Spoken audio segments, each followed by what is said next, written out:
strap on your boots of diminishing shock, all you jarls and lasses, 'cause we're talking Skyrim.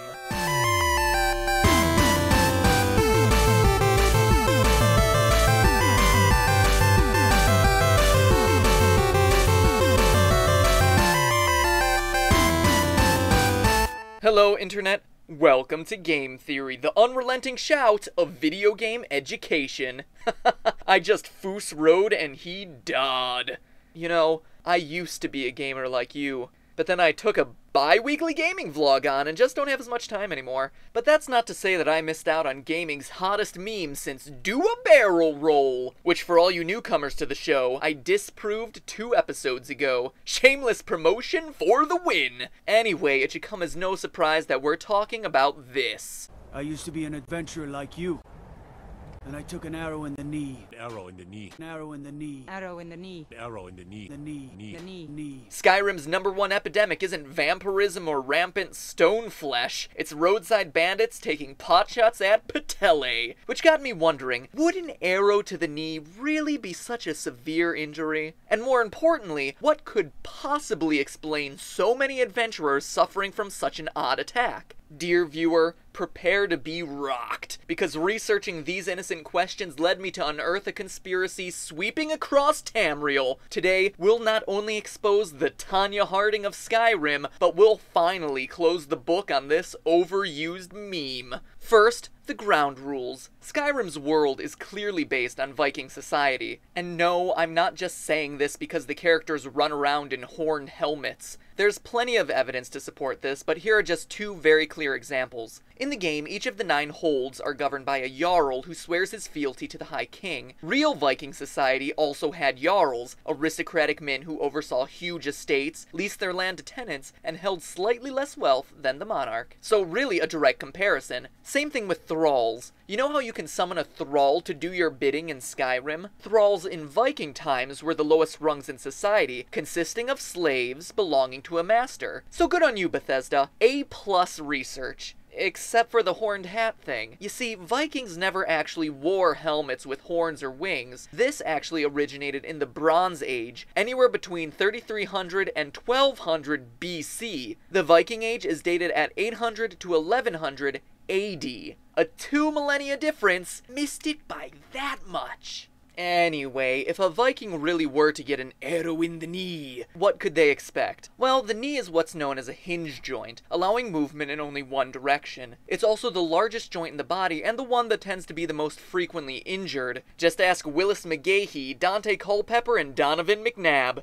Wait, sorry, we're talking about Skyrim. Sports references don't apply here. I don't know who they are either, I was just trying to be topical. In short, there have been 2 bows found in Viking burial sites, both longbows over 6 feet long. Estimations indicate that the draw weight of these bows, or the amount of effort it would take to draw an arrow, would be 100 pounds. English longbows of similar size from this era reportedly had enough power to fully penetrate through an attacker's armor, leg, saddle, and even reach the horse underneath. Which means, for our adventurer, a severed quadricep tendon if slightly above the knee, a ruined patellar tendon if directly below the knee, and most definitely a shattered kneecap if the arrow actually went in the knee. Skyrim's arrows are like Nerf darts compared to the real-world weaponry. But what about recovery? Today, most knee damage can be fixed with surgery, but what would Skyrim's denizens have at their disposal? Viking medicine was crude. These were people who believed in runes, curses, and magical healing, with only a rudimentary understanding of medicinal herbs. Now call me a pessimist, but I'm sorry. No amount of chanting or blister wart is going to help when your leg looks like this. And that's only if the arrow didn't have a barbed tip. Those suckers couldn't be pulled out and instead were quote-unquote treated by pushing the tip through the rest of the warrior's body until it came out on the other side. If there was a bone in the way, I don't know, say a shoulder blade, it was shattered to make room. Wounds were then either sewn up or cauterized with a scalding hot piece of metal. It's a miracle Skyrim's guards can walk, let alone talk about their injury without experiencing some symptoms of PTSD. Skeletons from this time period period do show some evidence of broken bones being set and healing properly, but once the patella is broken, it needs to be reassembled using metal pins or removed entirely. Viking doctors had only the simplest understanding of surgery, so removing the bones and hoping that the tendons grew correctly was their only option. Today, with modern medicine, it takes anywhere between 6 months and a year for a knee injury to fully recover. In Skyrim, a full recovery would be impossible. I'm surprised to say this, but the guards are telling the truth. An arrow in the knee, in their day and age, would absolutely prevent them from traversing the countryside as an adventurer, especially when a huge ice-covered mountain blocks your path, like it does for every single quest.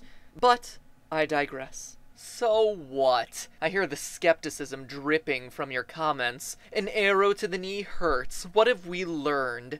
Well, a lot, actually. I'm kinda hurt that you asked. But what we've covered so far is about to help us uncover the biggest mystery of all. Who is behind all this knee targeting? If watching marathons of Law & Order reruns on TNT has taught me anything, it's that a crime needs a motive. And I ask you, what benefit is there to letting a wounded adventurer live? Think about it. How many times have you attacked someone in Skyrim with the intention of letting them escape? Looting a dead body is a whole lot easier than pickpocketing a live one after all. And a guy with an arrow in the knee is just begging to die. He poses zero threat. All he could possibly do is hobble back to town and get healed. But maybe that's exactly what you want to happen. I present into evidence Chapter 185 of Frostething Law, the earliest set of Norwegian decrees, which states that each fragment of bone removed from a wound incurs an extra payment, which gives us our motive. Let me put it all together.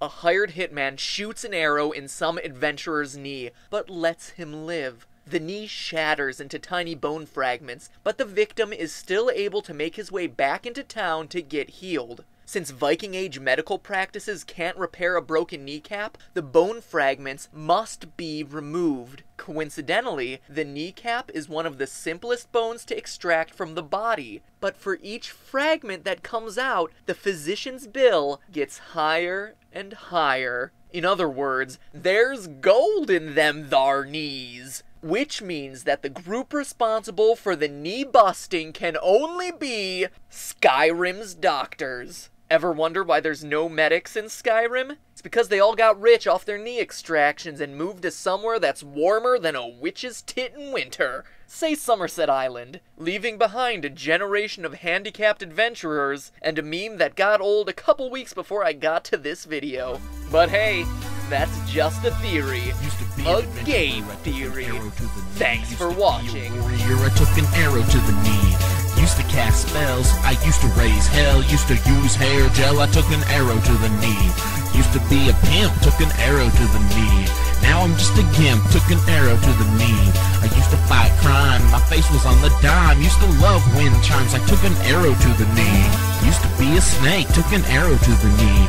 Used to bake a cake, I took an arrow to the knee. I used to be saucy, like Fergie I was flossy. And my lips were super glossy, took an arrow to the knee. Used to be a girl, took an arrow to the knee. Had a belt made of squirrels, took an arrow to the knee. Was a world champ, had an awesome tramp stamp. And I used to love lamp, took an arrow to the knee.